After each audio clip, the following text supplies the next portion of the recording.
Welcome to quick review. और quick review में current affairs में हम बात करने लगे हैं कि पाकिस्तान जो है वो 8वीं बार यूनाइटेड नेशन की सिक्योरिटी काउंसिल का नॉन परमानेंट मेंबर जो है वो बन गया है। तो इसको डिस्कस करते हैं कि भाई ये नॉन परमानेंट मेंबर क्या बना, इसकी अहमियत क्या है और एक्चुअली में जो यूनाइटेड नेशन की सिक्योरिटी काउंसिल है इसमें मेंबर्स जो है वो कैसे बनते हैं। ठीक है, तो इसको समझने की कोशिश करते हैं। तो पाकिस्तान 8वीं बार बेसिकली जो है वो यूनाइटेड नेशन की सिक्योरिटी काउंसिल का मेंबर बना है।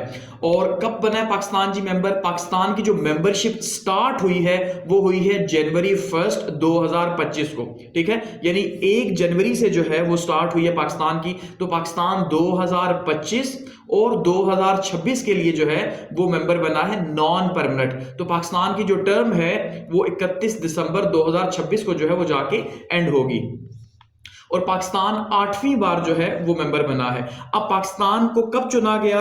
ठीक है, अब पाकिस्तान को चुना गया जी जून 2024 के अंदर। ठीक है, तो जून 2024 में पाकिस्तान को किसकी जगह चुना गया? जापान की जगह जो है चुना गया। जो सीट्स थी यूनाइटेड नेशन की सिक्योरिटी काउंसिल के अंदर, पैसिफिक एशिया की जो सीट्स थी 2 सीट्स। अब ये पैसिफिक एशिया की सीट्स क्या हैं ये आपको आगे जाके समझ आएगी। तो पैसिफिक एशिया की 2 सीट्स में से जापान जो है उसकी मेंबरशिप 31 दिसंबर 2024 को खत्म हुई और उसकी जगह पाकिस्तान ने जो है 1 जनवरी 2025 को ली है। अब पाकिस्तान के साथ साथ क्योंकि 5 मेंबर्स जो है वो इलेक्ट हुए हैं यहाँ पे 2 साल के लिए नॉन परमानेंट, तो पाकिस्तान, उसके बाद डेनमार्क है, ग्रीस है, पानामा है और सोमालिया है। तो ये ममालिक भी पाकिस्तान के साथ अगले 2 साल के लिए नॉन परमानेंट मेंबर जो है वो यूनाइटेड नेशन की सिक्योरिटी काउंसिल के बने हैं। और यूएन का जो हेडक्वार्टर है न्यूयॉर्क में, वहां पे पाकिस्तान की फ्लैग सेरेमनी हुई। यहाँ पे जो आपको पिक्चर दिखाई दे रही है ये हमारे एम्बेसडर हैं जो कि यूनाइटेड नेशन के अंदर हैं। आसिम इफ्तिखार अहमद जो है वो इनका नाम है और इन्होंने जो है वो फ्लैग इंस्टॉलेशन सेरेमनी वहां पे की है। ठीक है, अब ये जो नए मेंबर्स हैं इन्होंने रिप्लेस किसको किया? देखिए यहाँ पे काफी ज्यादा एमसीक्यूज बन रहे हैं। अगर आप एमसीक्यूज के हिसाब से देखेंगे, सबसे पहले कि पाकिस्तान की 8वीं टर्म जो है वो कब स्टार्ट हो रही है जी? जनवरी 1 से स्टार्ट हुई है। ठीक है, अच्छा, पाकिस्तान को चूज कब किया गया? जून 2024 में। पाकिस्तान ने रिप्लेस किसको किया? जापान को रिप्लेस किया। और किस रीजन के अंदर रिप्लेस किया? पैसिफिक एशिया पैसिफिक के अंदर प्लेस किया। तो काफी ज्यादा एमसीक्यूज यहां पे बन रहे हैं। ठीक है, ये एम्बेसडर पाकिस्तान के कौन है जी? आसिम इफ्तिखार अहमद, जो यूएन के अंदर इस टाइम पे मौजूद हैं। और पाकिस्तान के साथ साथ बाकी जो ममालिक हैं, इन सब ममालिक ने 5 ममालिक ने किन 5 ममालिक को रिप्लेस किया? तो उसमें जापान है, इक्वाडोर है, माल्टा है, मोजम्बिक्यू है और स्विट्जरलैंड है। तो इन 5 ममालिक को जो है वो पाकिस्तान की और बाकी ममालिक को जो है वो रिप्लेस किया गया है इनकी जगह। तो 31 दिसंबर 2024 को इन 5 ममालिक की टर्म खत्म हुई और इन 5 ममालिक की टर्म जो है वो स्टार्ट हुई है। अब पाकिस्तान 8वीं बार मेंबर बना है, तो इससे पहले कब कब पाकिस्तान, यानी पहली 7 दफा कब पाकिस्तान जो है वो मेंबर बना? नॉन परमानेंट मेंबर बना। ठीक है, अब आगे आपको मजीद समझ आएगी। सबसे पहले आपको यह पता होना चाहिए कि जो यूनाइटेड नेशन की सिक्योरिटी काउंसिल है इसके अंदर टोटल 15 जो है वो मेंबर्स होते हैं। ठीक है, 15 में से 5 जो है वो तो परमानेंट हैं, वीटो पावर वाले, और जो 10 हैं वो रिप्लेस होते रहते हैं। तो ये जो 10 है यहां पे इनकी जगह पे पाकिस्तान जो है वो 8वीं बार बना है। तो सबसे पहले पाकिस्तान 1952 1953 के अंदर बना, दूसरी बार 1968 1969 के अंदर बना। ठीक है, तीसरी बार पाकिस्तान 1976 और 1977 के अंदर बना, चौथी बार 1983 से 1984 में बना। ठीक है, उसके बाद 5वीं बार 1993 से 1994 बना, फिर 2003 से 2004, फिर 7वीं बार 2012 से 2013 और अब 8वीं बार जो है वो 2025 और 2026 के लिए बना है। अब इसमें जो लोकल गवर्नमेंट है यानी पाकिस्तान की जो इंटरनल गवर्नमेंट है उसका कोई रोल नहीं होता, बल्कि वहां पे वोटिंग के थ्रू जो है वो ममालिक चुने जाते हैं। यहां पे पॉलिटिक्स कैसी है, किस तरह की है, इसका इससे रोल नहीं होता, ये याद रखिएगा। अब अगले 2 साल के लिए पाकिस्तान जो है वो सिक्योरिटी काउंसिल के अंदर जो भी फैसले होंगे उसमें अपने वोट का हक इस्तेमाल करेगा। ठीक है, अच्छे हैं, बुरे हैं, जो भी हैं जिनका दुनिया पे असर है। और यूनाइटेड नेशन की जो सिक्योरिटी काउंसिल है इसको दुनिया का ताकतवर तरीन इदारा माना जाता है। ठीक है, डॉक्यूमेंट्स के अंदर इसको ताकतवर तरीन इदारा माना जाता है कि ये जो फैसले करता है कि भाई फलां मुल्क के खिलाफ जंग करनी है, पाबंदियां लगानी है, फलां शख्स पे लगानी है, वो हो जाता है। ठीक है, क्योंकि वहां पे अब देखिए इजराइल के लिए बार बार वीटो अमेरिका कर रहे हैं तो इसलिए कुछ भी नहीं हो रहा, तो इसलिए काफी इंपॉर्टेंट सीट है ये। थोड़ा सा मजीद समझते हैं अब पाकिस्तान की रोल और रिस्पॉन्सिबिलिटीज क्या होंगी। तो इस टेन्योर के दौरान यानी ये जो 2 साला मुद्दत है, इस 2 साला मुद्दत में पाकिस्तान को अपॉर्चुनिटी मिलेगी जुलाई 2025 में कि वो 1 महीने के लिए प्रेसिडेंट भी बनेगा यूनाइटेड नेशन की सिक्योरिटी काउंसिल का। ठीक है, यानी ये जो 15 मेंबर्स शामिल हैं यहां पे यूएनएससी के अंदर, तो इनमें से हर मेंबर को 1 महीने के लिए जो है अल्फाबेटिकल ऑर्डर्स के ऊपर 1 महीने के लिए क्या बनता है जी, उसको सदारत भी मिलती है कि भाई आप इस 1 महीने के लिए सदर हैं और अब आप जो मर्जी करना चाहें करें। होता तो वैसे नहीं, आपको पता है अमेरिका बैठा हुआ है चीजों को देखने के लिए, लेकिन ये बिल्कुल वैसे ही है जैसे बचपन में आपने देखा होगा कि स्कूल वगैरह के अंदर जो है वो बच्चों को 1-1 महीने के लिए प्रॉक्टर वगैरह बना दिया कि भाई तुम 1 महीने के लिए, तुम एक के लिए देखेंगे कौन अच्छा परफॉर्म करेगा, तो उसकी एक अथॉरिटी होती है कि वो जो करना चाहे। तो पाकिस्तान को ये मौका मिलेगा कि वो 1 महीने के लिए यहां पे इसका प्रेसिडेंट बने, ठीक है, और जो भी एजेंडास है उसको सेट करे। इसके साथ साथ मेंबर भी पाकिस्तान एक सदर बनेगा और पाकिस्तान कमेटीज का मेंबर भी है ऑलरेडी। ठीक है, तो अब पाकिस्तान कमेटी का मेंबर है, उस कमेटी का जिसके अंदर आईएसआईएस और अलकायदा के ऊपर पाबंदियां लगानी है, तो इनको किन ग्राउंड्स के ऊपर, किन टर्म्स के ऊपर लगानी है, तो वो कमेटी जो है जो डिसाइड करती है उसका ऑलरेडी पाकिस्तान मेंबर है। तो इसका मतलब यह है कि दुनिया के फैसलों में कहीं ना कहीं ये जो 15 ममालिक हैं ये अपना रोल प्ले करते हैं। अब जो सिक्योरिटी काउंसिल की कंपोजिशन है, अगर हम इसकी बात करें कि जो 15 मेंबर्स हैं ये किस तरह जो है वो चुने जाते हैं, तो देखिए अब बेसिकली 5 मेंबर्स तो ऐसे हैं जो परमानेंट मेंबर्स हैं। ठीक है, जो 5 हैं वो बिल्कुल चेंज नहीं होते, वो उसी तरह से रहेंगे, इनको P5 कहा जाता है। अब ये जो P5 हैं ये क्यों हमेशा मुस्तकिल रहते हैं, इनको कोई नहीं छेड़ सकता, सबसे पहला क्वेश्चन तो ये है। तो इसका आंसर ये है कि देखिए जब यूएन बनाई गई यानी यूनाइटेड नेशंस बनाई गई, ठीक है, कि भाई जहां पे कौमें इकट्ठी हुई, तो ये क्यों बनाई गई, वर्ल्ड वॉर सेकंड के बाद, यानी कि अभी even world war second complete खत्म नहीं हुई थी, तो 1944 के अंदर ब्रेटन वुड्स कमीशन हुआ, तो उसी के तहत जो है अमेरिका के अंदर ये इजलास हुआ था।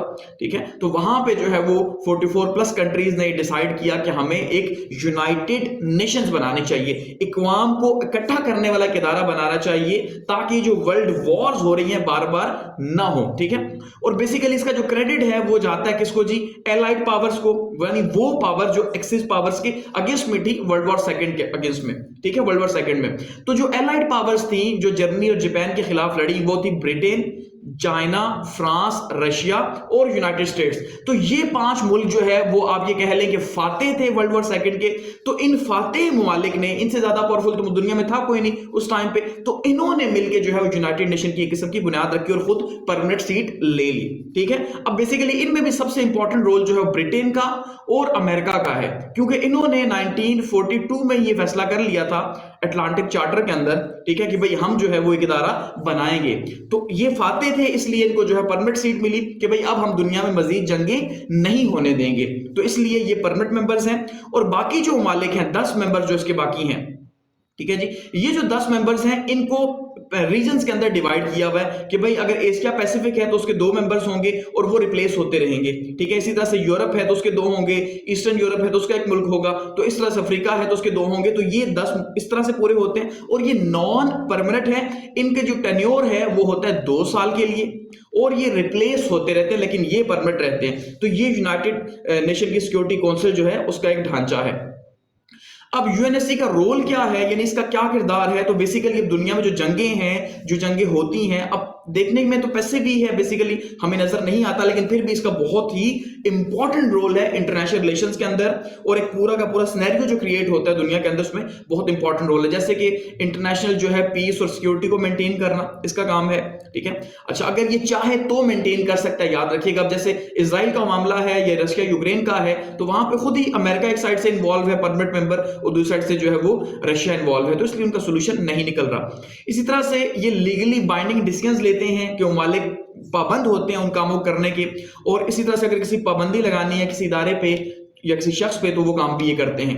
अब पाकिस्तान जो है वो अगले 2 साल के लिए इसका मेंबर बना है, और पाकिस्तान के एम्बेसडर साहब ये कहते हैं कि भाई हम क्या करेंगे, हम एक तो इसको अपने फायदे के लिए इस्तेमाल करेंगे, और दूसरा हम क्या करेंगे जी, हम पीस और फ्रेंडली रिलेशंस रखेंगे दूसरे ममालिक के साथ भी। ठीक है, और हम मल्टीलैटरलिज्म के ऊपर जो है वो काम करेंगे, क्योंकि जाहिर बात है यूएन जो है वो एक मल्टीलैटरलिज्म के ऊपर ही काम कर रहा है, उसी की बेस पे बना हुआ है।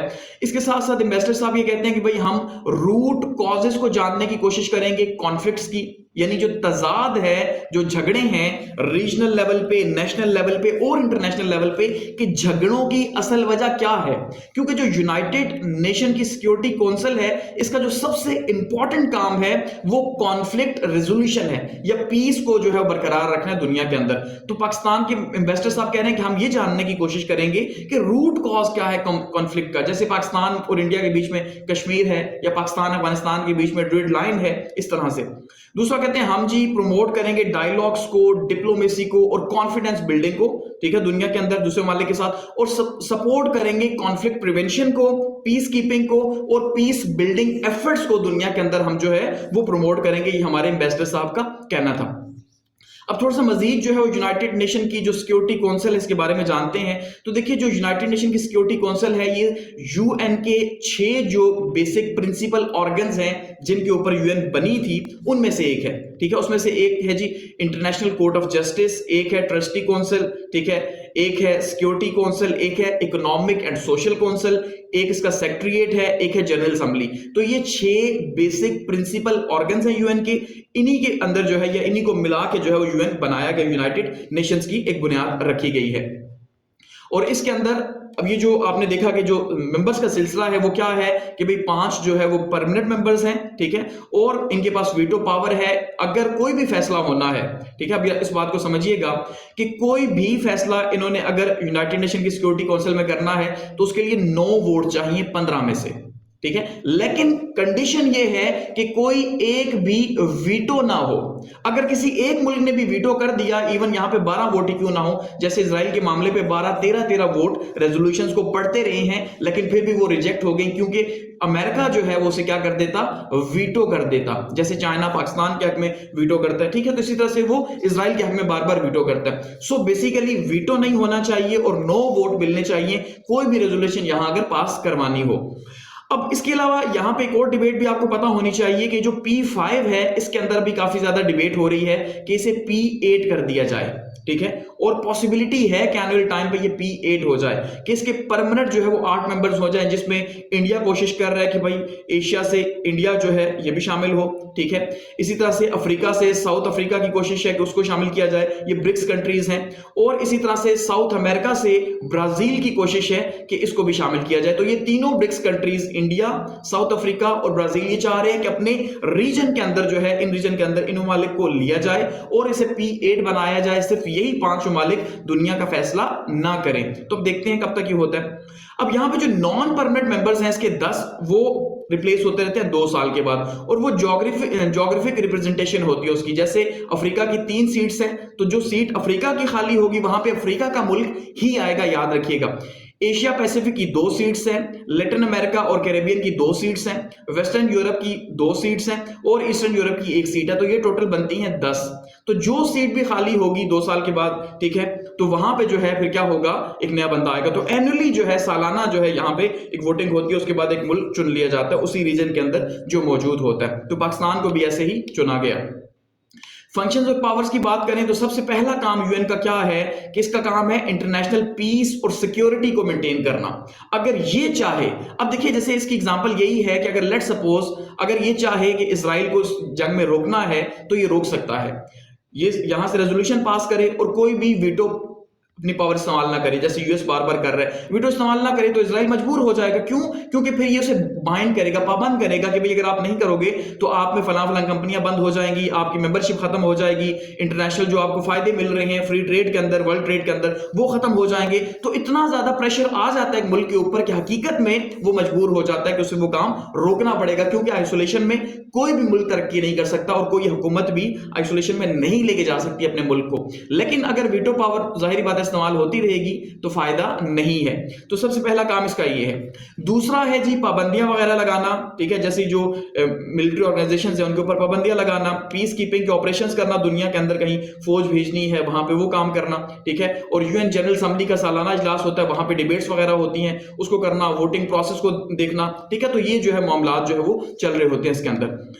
वर्किंग मेथड्स इसके क्या हैं जी? रेगुलर मीटिंग्स होती हैं, ठीक है, अच्छा, कंसल्टेशंस हो रही होती हैं, इसी तरह से कमेटीज बनी हुई होती हैं जो कि देख रही होती हैं कि किसके ऊपर सैंक्शन लगानी है, काउंटर टेररिज्म की कमेटीज मौजूद हैं, पीस बिल्डिंग कमेटीज मौजूद है। तो पूरी दुनिया को एक तरह से इन्होंने कंट्रोल किया हुआ होता है, अगर आप ये कहें, ठीक है। वो के कंट्रोल तो हम समझते हैं पावरफुल कंट्रीज ही करते हैं, लेकिन सामने दिखाने के लिए जो मॉडल बना हुआ है वो यूनाइटेड नेशन की सिक्योरिटी काउंसिल का ही है, और अगले 2 साल के लिए पाकिस्तान इसका मेंबर है, और पाकिस्तान अपना रोल यहां पे अब कैसे प्ले करेगा, किस तरह से करेगा, ये हम देखेंगे, ठीक है।